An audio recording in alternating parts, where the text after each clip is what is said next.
Chapters की explanation ही देखिए तो आप देख सकते हो प्लेलिस्ट में अवेलेबल है असेंशन टू गॉडू नाम से, और प्लेलिस्ट का लिंक डिस्क्रिप्शन में भी है, तो आप डायरेक्ट वहां पे क्लिक करके भी देख सकते हो। तो जैसे कि हमने प्रीवियस चैप्टर में देखा था, डेविल किंग और जो यून का अटैक होता है वो बहुत बड़ी एक्सप्लोजन को कॉज करता है। तो चैप्टर नंबर 21 की स्टार्टिंग होती है। ज़ूमो बोल रहा होता है जिंग को कि जल्दी जाओ और यून को सेव करो। तो जिंग बोलता है तुम्हें यून की चिंता करने की कोई जरूरत नहीं है, तुम्हें अभी उसकी असली पावर का पता नहीं है। और रही बात इस ब्लैक फोक की, मुझे कोई तरीका फाइंड करना पड़ेगा इसको यहाँ से भगाने का। तो हमें फिर लूजेंग दिखाया जाता है जो कि बोल रहा होता है कि मैं अगर यहाँ से भाग नहीं पाऊंगा तो मैं यहाँ पे मारा जाऊंगा। फिर वो सोचता है कि ये फोक तो एक तरह की सेंट फायर है, क्या इसका मतलब मैं इसको यूज कर सकता हूँ अपनी बॉडी को रिफाइन करने के लिए। तो फिर जो फोक होती है वो नीचे की तरफ श्रिंक हो रही होती है और गायब हो रही होती है। तो जिंग बोलता है कि गाइस नीचे देखो, ये जो फोक है ये तो गायब हो रही है नीचे की तरफ। तो फिर हमें दिखाया जाता है कि लूजेंग के जो शरीर में वो फोक जाने लग पड़ती है। तो डीमन किंग बोल रहा होता है कि जब तक कि स्काई डीमन सेंट फायर रहेगी हम कभी भी नहीं हारेंगे, हमें बस ये प्रिवेंट करना है कि ये कभी भी साफ ना हो। फिर वो ऑर्डर देता है कि जल्दी जाओ और उसको रोको, पर वो जैसे जाने की कोशिश करता है तब जिंग उसकी तरफ अटैक कर देता है। जिंग ऑर्डर करता है सभी अपने बोर्ड के मेंबर्स को कि उनको रोको। तो ज़ूमो अपना ड्रैगन फॉर्म कर लेता है, स्वॉर्ड सेंट अपने स्वॉर्ड्स को फॉर्म कर लेता है, और एक होता है कोर्ट का मेंबर वो लाइटनिंग को फॉर्म कर लेता है अपने आसपास, और वो एक एक डेविल किंग्स को संभाल रहे होते हैं। एक अपने बिजली से अटैक कर रहा होता है उसके ऊपर, तो जिंग अपने हैमर से अटैक कर रहा होता है और स्वॉर्ड सेंट अपनी स्वॉर्ड से अटैक कर रहा होता है। तब जिंग एक डीमन की तरफ big deeper star killing formation का यूज करता है जिसकी वजह से वो मर जाता है। तो दूसरा डीमन किंग होता है वो यूज कर रहा होता है हेवनली सप्रेशन पगोडा, जो कि बड़ी बड़ी जो स्पेयर्स होते हैं कांटे जैसे उसको अपने अराउंड क्रिएट कर लेता है अपनी की वजह से, और जिंग की तरफ यूज करने लगता है। जिंग बोलता है सभी बंदूकों के ध्यान से और यहाँ वहाँ चले जाओ तुम अगर बचना चाहते हो, इसको मैं संभाल लूंगा। फिर जिंग अपनी की से एक बड़ा सा इंसान फॉर्म करता है पहले की तरह हैमर्स वाला, और उसको कंप्रेस करता है अपने अंदर जिसका नाम होता है जुआन युआन कंप्रेशन। और फिर वो अपने हैमर को आगे करके बोलता है कि अब तुम मारे जाओगे। फिर वो बड़ा सा जो इंसान होता है उसकी की से वो भी अपना हैमर आगे करता है और जो थ्रोन होता है वो उसके साथ टकराता है। हैमर और थ्रोन के टकराने की वजह से जो थ्रोन होता है वो टूट जाता है और बहुत बड़ी एक्सप्लोजन होती है। उस एक्सप्लोजन में कुछ इंसान आ जाते हैं और वो नीचे गिर जाते हैं। जिंग बोल रहा होता है कि मेरी तरफ अटैक करो तुम सभी मिलके, मैं तुम सभी को मार दूंगा। तो हमें फिर लूजेंग दिखाई दे रहा होता है जो कि ब्लैक फोक को एब्जॉर्ब करता ही जा रहा होता है। फिर हमें सीन दिखाया जाता है डेविल किंग और यून का जो कि आपस में फाइट कर रहे होते हैं। उनकी एनर्जी जो होती है वो एक दूसरे से टकरा रही होती है। जिंग बोल रहा होता है कि ये तो बड़ा ज्यादा अमेजिंग है कि यून जो है वो एक डीमन के साथ माइंड अटैक्स कर रही है, क्योंकि डीमन सुपीरियर होते हैं माइंड अटैक्स में। तो फिर वो ऑर्डर देता है बाकियों को कि जाओ उसकी हेल्प करो। फिर जिंग के सामने एक डीमन किंग आ जाता है। लूजेंग सोच रहा होता है कि फीलिंग तो बड़ी ज्यादा फेमिलियर है। फिर वो अपनी बॉडी की तरफ देखता है और उसकी बॉडी में वो गोल्डन पैटर्न्स अपीयर हो जाते हैं। उसको स्पिरिट वेन्स दिखाई देती हैं अपनी बॉडी पे, और वो बोलता है कि मेरी बॉडी तो mid level link tyre weapon बन चुकी है। लूजेंग देखता है यून और डेविल किंग की तरफ, तो बोलता है वो कि ये तो माइंड अटैक्स कर रहे हैं एक दूसरे के खिलाफ। तो जिंग बोलता है कि लूजेंग ये सिचुएशन बड़ी ज्यादा अर्जेंट है, क्या तुम यून की हेल्प कर सकते हो। तो लूजेंग बड़ा अजीब सा मुंह बनाता है क्योंकि वो सोच रहा होता है कि आगे ये मेरे जान के पीछे पड़ी है यून और तुम चाहते हो कि मैं उसकी हेल्प करूं। फिर लूजेंग अपनी डीमोनिक की से अपने ब्लेड नाइफ को इन्फ्यूज करके उस डीमन किंग की तरफ भेजता है, पर उस डीमन किंग को कुछ असर नहीं पड़ रहा होता क्योंकि उसके अराउंड एक शील्ड होती है। फिर लूजेंग अपने हेवन ब्रेकिंग डीमन पंच को यूज करता है पर उससे भी कुछ फर्क नहीं पड़ता। डीमन किंग बोल रहा होता है कि तुम्हें ये छोड़ देना चाहिए, ये तुम्हारे बस की बात नहीं है। जब शेर और टाइगर फाइट कर रहे होते हैं ना, तो छोटी सी चींटी को बीच में लड़ने की और आने की कोई जरूरत नहीं होती है। लूजेंग अटैक करे जा रहा होता है पर उससे कुछ असर नहीं पड़ रहा होता है। फिर लूजेंग अपना स्पीड थ्रोन अटैक यूज करता है डीमन किंग की तरफ, और डीमन किंग हंसते हुए बोलता है कि ये तो बड़ा ज्यादा इंटरेस्टिंग है, तुम अब इसे स्पिरिट अटैक्स को यूज कर सकते हो, पर ये मेरे ऊपर वर्क नहीं करेंगे और अब तुम खतरे में हो। फिर वो लूजेंग की तरफ अटैक कर देता है और वो लूजेंग को बड़ी जोर से लगता है और लूजेंग नीचे गिरता जाके। यून भी ये देख रही होती है और वो डीमन किंग बोल रहा होता है कि मर जाओ छोटी चींटी। लूजेंग उठने की कोशिश कर रहा होता है और लूजेंग बोलता है कि मेरे पास एक आइडिया है, और ज़ूमो को आवाज डालता है कि यहाँ इस तरफ देखो और अपने ड्रैगन को मेरी तरफ भेजो। फिर जो ज़ूमो होता है वो अपना ड्रैगन लूजेंग की तरफ भेज देता है। लूजेंग अपना हेवन ब्रेकिंग डीमन फिस्ट को यूज करता है ड्रैगन की तरफ, और वो ड्रैगन डिमोनिक ड्रैगन में कन्वर्ट हो जाता है और वो लूजेंग के ऊपर फ्लाई कर रहा होता है। जिंग भी सोच रहा होता है कि बच्चा इतना भी बुरा नहीं है। फिर लूजेंग उस ड्रैगन को डीमन किंग की तरफ भेज देता है। डीमन किंग बोल रहा होता है बिना स्काई डीमन सेंट फायर की वजह से मैं ज्यादा देर तक नहीं टिक पाऊंगा, और जो एडवांटेज था मेरे लिए वो यहाँ पे अभी काम नहीं कर रहा है, मैं ऐसे कंटिन्यू नहीं कर सकता फाइट को। ऐसा लग रहा है मुझे कि मुझे ये छोड़ना पड़ेगा माइंड अटैक्स करने के लिए, और मुझे उस बच्चे को मारना पड़ेगा। अगर मैं उसको मार दूंगा तो ये 5 क्लोड ब्लैक ड्रैगन जो है ये भी डिसअपियर हो जाएगा। फिर वो लूजेंग की तरफ अटैक करने लगा होता है, तभी यून का अटैक उसको बड़ी जोर से लगता है और उसके मुंह से खून निकल आता है, पर वो फिर भी नहीं रुकता और वो लूजेंग की तरफ बढ़ता जा रहा होता है और बोल रहा होता है कि इंसानी बच्चे अब तुम मारे जाओगे। लूजेंग डीमन किंग को अपनी तरफ आता हुआ देखता है और वहां से भागने लग पड़ता है और बोलता है मैं इतना ज्यादा अनलकी क्यों। तो डीमन किंग उसके पीछे पड़ा होता है और बोल रहा होता है कि मैं तुम्हें खाना चाहता हूँ। लूजेंग बड़ी कोशिश कर रहा होता है भागने की, वो जंप करता है ऊपर की तरफ, पर डीमन किंग जल्दी से उसके पीछे आ जाता है क्योंकि डीमन किंग की बड़ी ज्यादा फास्ट स्पीड है। तभी लूजेंग अपने ड्रैगन को ऊपर से बुला लेता है और बोलता है कि इसको डिस्ट्रॉय कर, और बोलता है इसको डिस्ट्रॉय कर दो मेरे लिए। पर जैसे ड्रैगन उस डीमन के पास पहुंचता है तो वो डीमन जल्दी से वहां से भाग जाता है और बोलता है कि तुम बड़े ज्यादा तेज हो पर वो मेरे ऊपर असर नहीं करेगा। लूजेंग वहां से भागने की कोशिश कर रहा होता है पर वो डीमन किंग उसे भागने दे रहा होता है। वो बोल रहा होता है कि तुम क्या सोच रहे हो, तुम एस्केप कर पाओगे यहाँ से, वो तुम्हारी गलतफहमी है। लूजेंग सोच रहा होता है कि ऐसे भागना भी ज्यादा सही आइडिया नहीं होगा, मैं ब्लैक ड्रैगन को यूज कर सकता हूँ उसके अटैक्स को ब्लॉक करने के लिए, तब तक मैं कुछ नया प्लान सोचता हूँ। डीमन किंग बोल रहा था बच्चे तुम कुछ भी करो मैं तुम्हें आज मार दूंगा, चाहे तुम जितना मर्जी छुपो। फिर वो डीमन किंग अपने बॉडी के ऊपर कांटों को उगा लेता है और लूजेंग की तरफ अटैक करने लगा होता है। लूजेंग सोच रहा होता है कि यून अगर तुम मेरी हेल्प नहीं करोगे तो मैं यहाँ पे मर जाऊंगा। फिर वो डीमन किंग अपने कांटों को फेंक देता है लूजेंग की तरफ, तो वो लूजेंग का ड्रैगन होता है वो पूरी तरह से टूट जाता है, उसमें छेद हो जाते हैं और लूजेंग की तरफ कांटे आ रहे होते हैं। तो पीछे से आवाज आती है यून की और बोलती है वो कि ब्लैक आयरन डीमन किंग तुम भूल चुके हो कि मैं यहाँ पे हूँ अभी भी, इस टाइम मैं तुम्हें यहाँ से भागने नहीं दूंगी। फिर वो यूज करती है blood prison enchantment, life destroyer enchantment, 9 killing blade enchantment, वो तीनों एन्चेंटमेंट को साथ में यूज करते और एक बड़ा सा क्यूब फॉर्म कर देती है। फिर वो लूजेंग को बोलती है कि अपने ब्लैक ड्रैगन को कंट्रोल करो और उसको इस एन्चेंटमेंट की तरफ भेज दो। फिर लूजेंग भी वैसा करता है, अपने ड्रैगन को उस एन्चेंटमेंट की तरफ भेज देता है। वो जैसे ड्रैगन उस एन्चेंटमेंट से टकराता है तो वो डीमन बड़ी ज्यादा दर्द में होता है और मरने वाला होता है और बोल रहा होता है कि ह्यूमन मैं तुम्हें मार दूंगा, मैं पक्का तुम्हें मार दूंगा। तो फिर वो अपना एक लास्ट मूव यूज करता है demon life essence self destruct, और तभी वहां पे डिस्ट्रक्ट हो जाता है और एक बहुत बड़ी एक्सप्लोजन होती है। लूजेंग उस एक्सप्लोजन के पास ही होता है पर यून उसे बचा लेती है और उसे फिर से क्यूब में बंद कर देती है। लूजेंग सोच रहा होता है कि मैंने तुम्हारी हेल्प की फिर भी तुम मुझे ऐसा पे करोगे, मुझे दोबारा बंद कर दोगे कि यून फिर नीचे लैंड कर जाती है। तो एक डीमन किंग बोल रहा होता है कि ब्लैक आयरन जो है वो मर चुका है, हम यहाँ पे अपना एडवांटेज लॉस कर चुके हैं, चलो रिट्रीट करते हैं। फिर वहां से सभी डीमन किंग्स रिट्रीट कर जाते हैं। लूजेंग बॉक्स के अंदर से बोल रहा होता है कि ओए सुनो तुम मुझे कब रिलीज करोगी। यून बोल रही होती है कि मैं क्यों तुम्हें रिलीज करूं। लूजेंग बड़े गुस्से से बोल रहा होता है चिल्लाते हुए कि क्या मतलब तुम्हारा, क्यों, मैंने तुम्हारी जिंदगी बचाई है। यून बोलती है अगर तुम मुझे नहीं बचाते तो तुम भी मर जाते, तो इसका क्या मतलब टेक्निकली कि अगर तुमने मुझे बचाया तो इसका मतलब तुमने अपने आप को बचाया। लूजेंग सोच नहीं पा रहा होता है कि इसके लिए मैं क्या जवाब दूं और वो चुप ही हो जाता है एकदम से ही।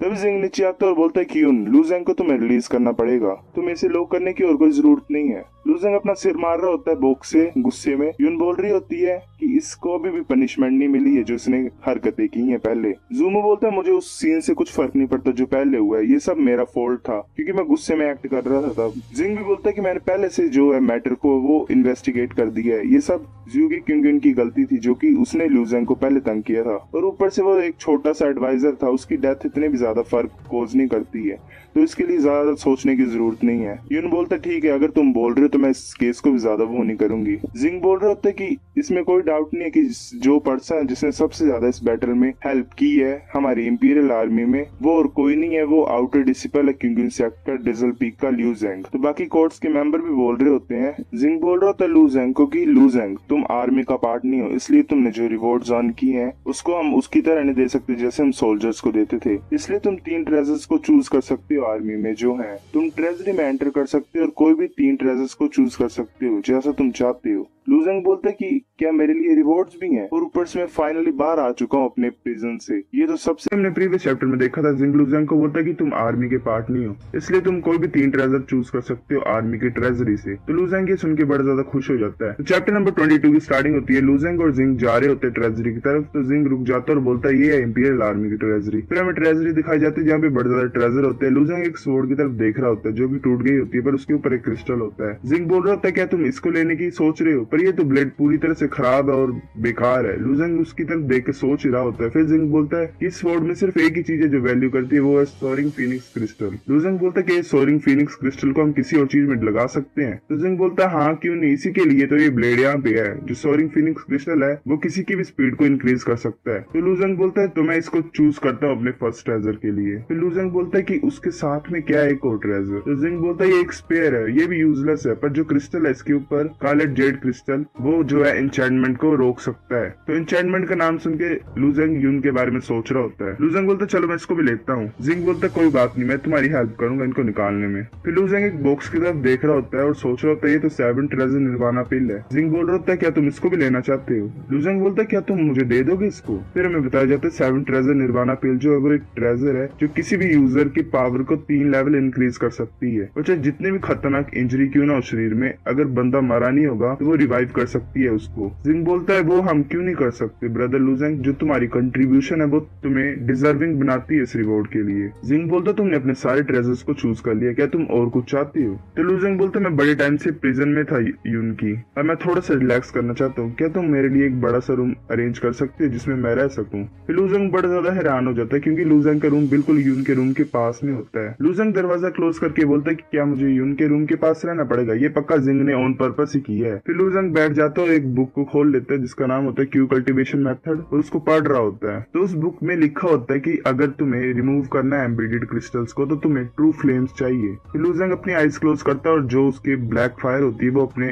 फोरहेड से रिलीज करता है ट्रेजर्स की तरफ। तो जो ब्लैक फायर होती है वो स्वॉर्ड की तरफ भी आ रही होती है। तो लुजेंग बोलता है मैंने तो मेरी स्वॉर्ड को मेल्ट करने को नहीं बोला है, तुम एक्टिवेट कर सकते हो यून की स्वॉर्ड की, मुझे बस सोरिंग फिनिक्स क्रिस्टल चाहिए, बाकी तुम स्वॉर्ड का कुछ भी कर सकते हो। अगर मुझे क्रिस्टल मिल जाएगा तो तुम रेस्ट ऑफ द ब्लेड का कुछ भी कर सकते हो जो तुम करना चाहते हो। तो इसलिए तुम एक्टिवेट कर रून्स को और इस क्रिस्टल्स को बाहर निकाल दो। वो अपनी फ्लेम्स को ऑर्डर दे रहा होता है। फिर वो फ्लेम्स जो होती हैं वो रून्स को एक्टिवेट कर देती हैं, जो क्रिस्टल होता है उसमें स्वॉर्ड में से उसको निकाल देती है। लुजेंग को वो क्रिस्टल मिल जाता है, लुजेंग अपने हाथ में पकड़ लेता है उसे, और जो बाकी की स्वॉर्ड होती है उसको वो ब्लैक फायर को दे देता है। तो वो ब्लैक फायर उस स्वॉर्ड के पीस से एसेंस क्रिएट कर देती है। फिर लुजेंग बोलता है अब मुझे इस क्रिस्टल को अपने शरीर में लगाने के लिए ब्लैक फायर को यूज करना पड़ेगा, जिससे वो इस क्रिस्टल्स के द्वारा रून्स को एक्टिवेट कर सकता है। क्या मैं इसे एंड्योर कर सकता हूँ? मुझे पता है इससे बड़ी ज्यादा पेन होने वाली है मेरे को, चलो ट्राई कर ही लेते हैं क्या फर्क पड़ता है। फिर लुजेंग जो होता है वो अपनी बाजू को ऊपर कर लेता है और ब्लैक फायर उसके जो बाजू में होता है वो उस क्रिस्टल को डालने पड़ती है। तो लुजेंग की पूरी बॉडी में वो गोल्डन पैटर्न्स फिर से अपीयर हो जाते हैं। तो जैसे जो वो ब्लैक फायर उसकी आर्म को लीव करती है तो लुजेंग सोच रहा होता है ये तो इतने ज्यादा भी पेनफुल नहीं था, मुझे सिर्फ गरम गरम सा लग रहा है अपनी बाजू में। तो फिर लुजेंग की बाजू में वो क्रिस्टल पूरी तरह से डल गया होता है। लुजेंग बोलते हैं कि ये जो सोरिंग फिनिक्स क्रिस्टल था ये स्पीड को इंक्रीज करता है, चलो टेस्ट करते हैं इसको। लुजेंग एक स्टोन की डमी को अपने आगे रखता है और उस पर बड़े ज्यादा पंचेस करता है। पंचेस के निशान तो उस पर डल गए होते हैं स्टोन की स्टैच्यू के ऊपर। लुजेंग सोच रहा होता है ये तो वर्क कर रहा है, पर ये इम्पॉसिबल है बताना भी कि कितनी ज्यादा इफेक्टिव है ये काला जेड क्रिस्टल जो है। तो फिर नेक्स्ट मॉर्निंग का सीन दिखाया जाता है। लुजेंग अपने रूम से बाहर निकलता है तो वहाँ पे सोल्जर्स एक मिरर को कैरी करके चले होते हैं और उसके सामने उसको रख देते हैं। एक सोल्जर बोल रहा होता है कि यंग मास्टर हमें जो है वो इंस्पेक्शन करनी पड़ेगी, हम पूरी सिटी में इंस्पेक्शन कर रहे हैं, क्या तुम इस मिरर के सामने खड़े हो सकते हो? फिर हमें पता लगता है इस मिरर का नाम है डीमन इल्यूमिनेशन मिरर, जो कि बताएगा अगर कोई डीमन है तो उसका फेस रियल में उस मिरर में सामने पता लग जाएगा। फिर लुजेंग के ऊपर फ्लैश पड़ती है लाइट की और सोल्जर बोलते हैं सॉरी बॉदर करने के लिए तुम्हें। फिर वो यून के पास भी जाते हैं और वहाँ पे बोल रहे होते हैं कि मिस हमें इंस्पेक्शन करने पड़ेगी। यून बोल रही होती है कि मैं तो डीमन से पोजेस ही नहीं हूँ, मेरी क्यों इंस्पेक्शन ले रहे तुम?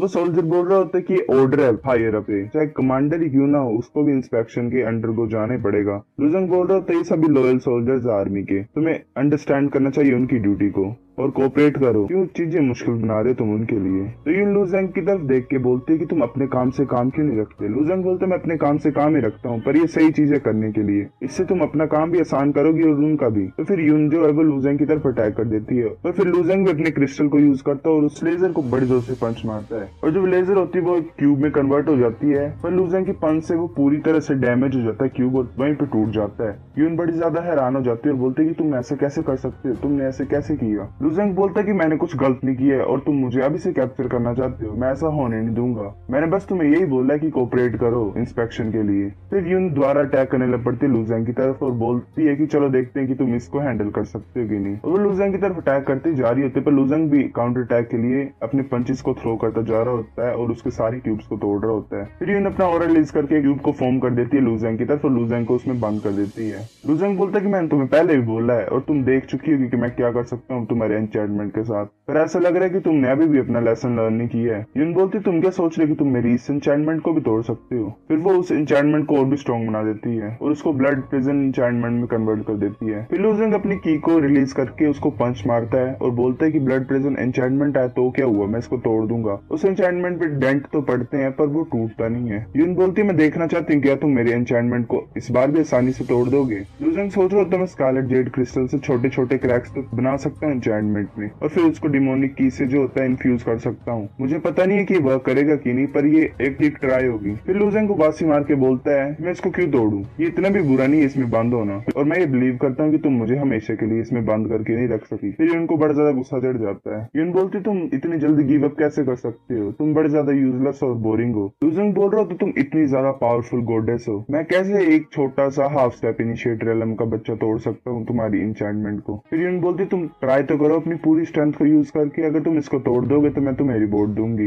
फिर लूजेंग के मन में लड्डू फूटते। लूजेंग बोलता है अच्छा। लूजेंग बोलता है क्या रिवॉर्ड है। यून बोलती जो भी तुम मांगोगे वो दूंगी मैं, अगर मैं दे सकती हूँ उस चीज को तो मैं पक्का ही दूंगी। लूजेंग बोलता है सच्ची, तो मेरे को ट्राई करने दो। लूजेंग जो होता है वो अपने क्रिस्टल को यूज करके पंच मारता है उस पे एन्चेंटमेंट पे और क्रैक्स पड़ जाते हैं उस पे। फिर लूजेंग अपनी डिमोनिक की को यूज करता है और वो पूरा क्यूब ब्लैक हो जाता है, टूट जाता है। लूजेंग बाहर निकल के बोलता है तुम्हें अपना प्रॉमिस तो याद ही होगा, तुम्हें मेरी कोई भी रिक्वेस्ट पे एग्री करना पड़ेगा। यून बोलती है हाँ मैं रिमेम्बर करती हूँ, अब तुम बकवास करना बंद करो और बताओ। तो लूजेंग बोलते क्या तुम मुझे किस कर सकती हो। यून बोल रही होती ये रिक्वेस्ट तो बड़ी ज्यादा आसान है, तुम पक्का यही चाहते हो क्या। जो साथ में सोल्जर्स होते हैं वो बड़े ज्यादा हैरान हो जाते हैं कि सोच रहे होते हैं ये क्या हो रहा है। फिर लूजेंग बोल रहा होता है हाँ यही मेरी रिक्वेस्ट है। फिर लूजेंग नीचे झुकता है और यून थोड़ा पैर उठा के उसको गाल में किस कर देती है। यून बोलती है कि मैंने अपनी रिक्वेस्ट को फुलफिल कर दिया, मेरे को यहाँ से जाना होगा। फिर हमें यून दिखाई देती है जो सोच रही थी तो बड़ा ज्यादा स्ट्रेंज है। मेरा दिल